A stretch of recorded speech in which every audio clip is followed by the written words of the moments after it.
నాస్తి బుద్ధిరయుక్తస్య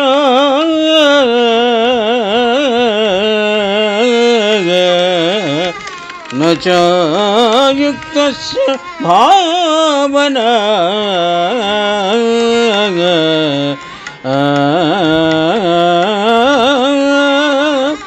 న చ భావయతః శాంతిః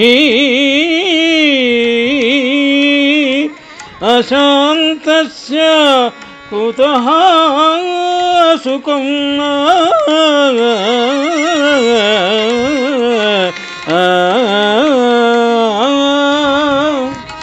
శ్లోకభావము సుఖము కోసము తపించే వారికి ఈ శ్లోకము చక్కని సూచన.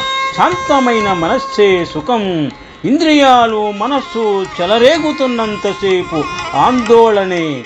అవి స్వాధీనములో ఉంచుకోగలిగిన వాడు యుక్తుడు. అప్పుడే బుద్ధికి నిలకడ శాంతస్థితి ఏర్పడి సుఖము కలుగుతుంది.